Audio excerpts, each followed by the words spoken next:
ये जो प्रोजेक्ट्स हैं इनके बारे में बहुत जो है बड़े बड़े ऐलान बयान घोषणाएं होती हैं और फिर ढक के 3 बार वही जो है एक टोकन बजट रख दिया जाता है 1000 रुपये का 1500 रुपये का और उसको दिखा के जो है हिमाचलियों के साथ धोखा किया जाता है।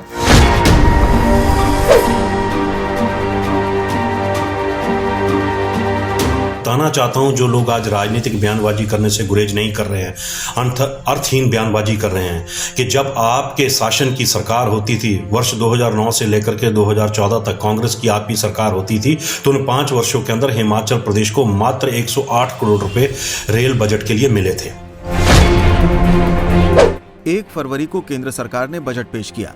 बजट में हिमाचल के लिए 1685 करोड़ रुपए देने का भी प्रावधान है, लेकिन एक बार फिर अनुराग ठाकुर के ड्रीम प्रोजेक्ट को सांसें देने के लिए मात्र 1000 रुपए ही मिल पाए हैं।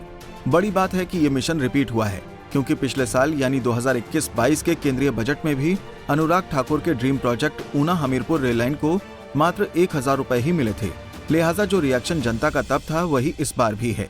लोग इसे झुनझुना बता रहे हैं, तो विपक्षी नेता इस सरकार की तगड़ी किरकिरी कर रहे हैं। देखिए, ये जो प्रोजेक्ट्स हैं इनके बारे में बहुत जो है बड़े बड़े ऐलान बयान घोषणाएं होती हैं और फिर ढक के 3 बार वही जो है एक टोकन बजट रख दिया जाता है 1000 रुपये का 1500 रुपये का और उसको दिखा के जो है हिमाचलियों के साथ धोखा किया जाता है। और सरकार प्रेस नोट डालती रहती है कि इतने 1000 करोड़ आ गए, इतने 500 करोड़ आ गए, ये सब फ्रेम किया जा रहा है। ना कोई रेल लाइन आगे सरक रही है, 1 इंच नहीं आगे बढ़ रही है। और यही बात जो है सरकार ने अपना हिस्सा ही देने से जब इनकार कर दिया, ऊना हमीरपुर रेल लाइन के लिए सरकार हिमाचल प्रदेश सरकार ने जो केंद्र हिस्सा मांगती थी वो भी जब देने से इनकार कर दिया, तो वो आप अंदाजा लगा सकते हैं ऊना के प्रति कितना लगाव है इस सरकार का, या हमीरपुर से इस एरिया के साथ कितना लगाव है। सरकारें तो जो है बैलेंस अप्रोच से चलती हैं, सारे हिमाचल को एक नज़र से देखना पड़ता है। तो यही हाल जो है हवाई पट्टियों का है। हवाई पट्टियों के लिए इनके अपने ड्रीम प्रोजेक्ट का जो है मंडी वाले का, उसका कोई अता पता नहीं लग रहा है कि उसको कहाँ से पैसा आया, कहाँ से जाएगा। सिर्फ घोषणा तक की बात की जाती है, ये कह दिया जाता है कि अब एक सर्वे हो गया, अब दूसरा हो गया, अब वहाँ पे जो है एक साथ कई जहाज उतर सकेंगे, एक साथ कई उड़ सकेंगे, पर जो है पट्टी तो नीचे बढ़ती नज़र नहीं आ रही है। तो यही हाल जो है नेशनल हाईवेज़ का, 65 नेशनल हाईवे का 69,000 करोड़ से वो बढ़ना था ना, तो उनकी कोई बात हो रही है। कह रहे हैं कि 25,000 करोड़ के नेशनल हाईवे बनेंगे, हिमाचल में कोई बनेगा कि नहीं बनेगा। और 4 लेन्स का भी यही हाल है, तो ना कहीं पे किसानों को मुआवजा देने की बात है। और ये जो है ना, देखो झूठ की बैसाखी पे राजनीति नहीं हो सकती। बार बार ये कही जा रहा है यहाँ कि जी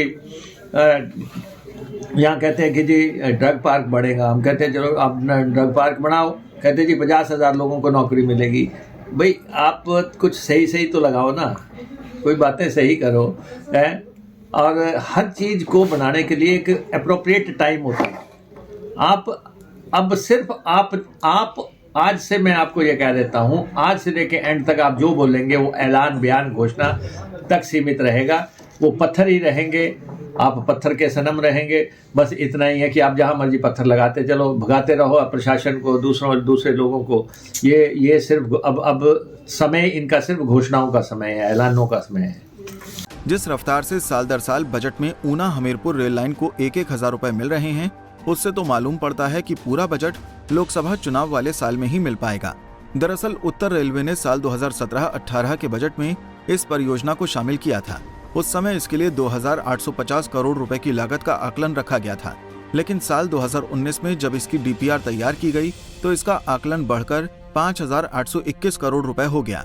और अब साल 2021-22 के बजट में भी इसे 1,000 रुपए ही दिए गए, और इस बजट में भी ऐसा ही हुआ।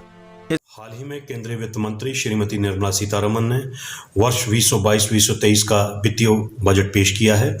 उस वित्तीय बजट के अंदर जिस प्रकार से हिमाचल प्रदेश की विशेष रूप से रेल विभाग के अंदर हितों की रक्षा की गई है, उसके लिए मैं उनकी दिल की गहराइयों से उनका आभार व्यक्त करता हूं। साथ ही हमारे सांसद श्रीमान अनुराग सिंह ठाकुर जी ने जिस प्रकार से हिमाचल प्रदेश के रेल के विषयों को लेकर के केंद्र सरकार के अंदर उपयुक्त ढंग से उठाया, उनको उपयुक्त स्थान पर रखा, उसी के परिणाम स्वरूप इस बार के वित्तीय बजट के अंदर 1780 करोड़ रुपए रेल के लिए हिमाचल प्रदेश के लिए आवंटित किए गए हैं। मैं बताना चाहता हूं, जो लोग आज राजनीतिक बयानबाजी करने से गुरेज नहीं कर रहे हैं, अर्थहीन बयानबाजी कर रहे हैं, कि जब आपके शासन की सरकार होती थी, वर्ष 2009 से लेकर के 2014 तक कांग्रेस की आपकी सरकार होती थी, तो उन 5 वर्षों के अंदर हिमाचल प्रदेश को मात्र 108 करोड़ रुपए रेल बजट के लिए मिले थे, जो कि प्रति वर्ष यदि उसकी लागत निकाली जाए तो लगभग 22 करोड़ रुपया प्रति वर्ष मिला है। लेकिन इस अकेले ही वित्तीय वर्ष के अंदर हिमाचल प्रदेश को 1780 करोड़ रुपए केंद्र की मोदी सरकार के द्वारा दिए गए हैं। ये डबल इंजन की सरकार का लाभ है और ये 1548% की बढ़ोतरी है।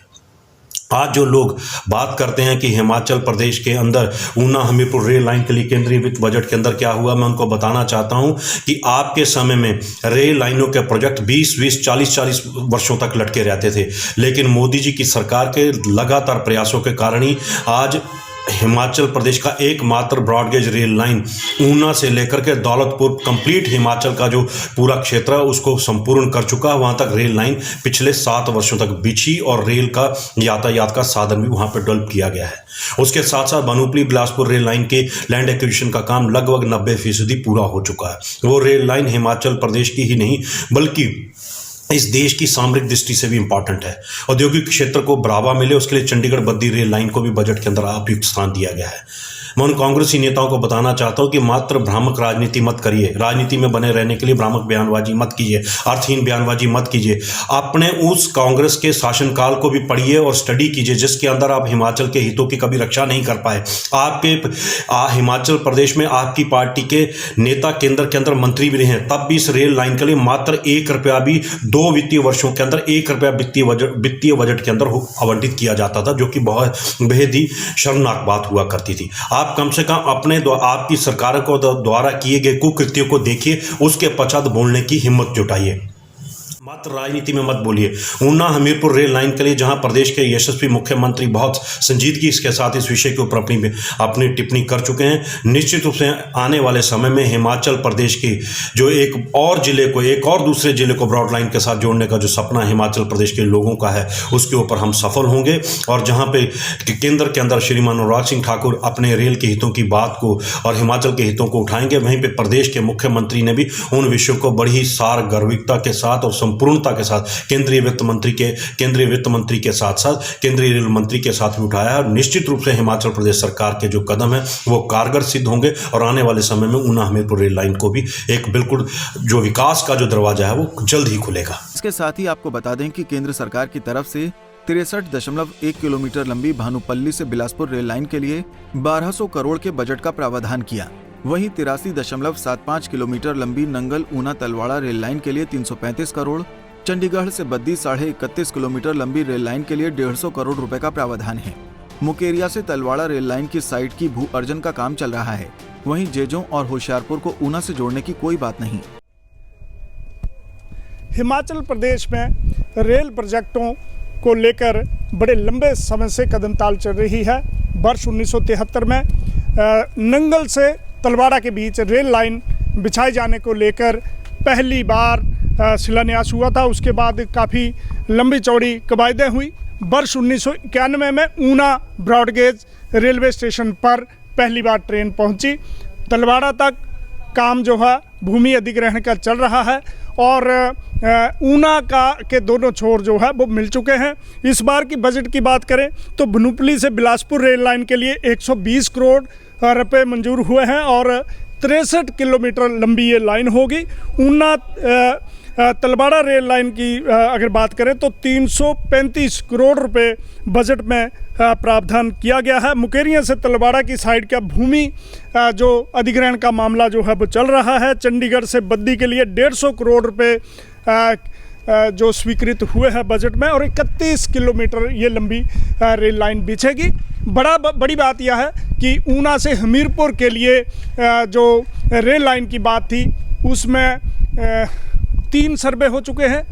इस बार के बजट में फिर से 1000 रुपये का प्रोविज़न होने को लेकर विपक्ष जो है हमलावर है। विपक्ष का ये भी कहना है कि ऊना से जेजों होशियारपुर और 3 देवियों ज्वालाजी चिंतपूर्णी और उसके साथ साथ कांगड़ा को जोड़ने की बात भी हुई थी, लेकिन उस पर भी कुछ नहीं हुआ है। हालांकि ये महत्वपूर्ण रेल लाइन है जो अंबाला से ऊना तलवाड़ा होते हुए सीधे पठानकोट से मिलेगी। सेकंड डिफेंस लाइन भी इसे कहा जाता है।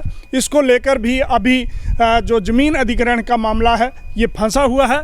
देखना होगा कि जो बाकी प्रोजेक्ट है, चाहे ऊना हमीरपुर की बात हो, ऊना से होशियारपुर की बात हो या देवियों को जोड़ने का विषय हो, ये कब पूरा होता है। इसको लेकर जो है अब सभी की निगाहें जुड़ी हुई हैं। क्या हिमाचल प्रदेश को इस मामले में तवज्जो मिलेगी या नहीं। ऊना के रेलवे स्टेशन से कैमरा पर्सन विनोद कुमार के साथ मैं सुरेंद्र शर्मा। हमसे जुड़े रहने के लिए हमारे YouTube चैनल को सब्सक्राइब करें और नई वीडियो की नोटिफिकेशन के लिए बेल आइकॉन को दबाएं।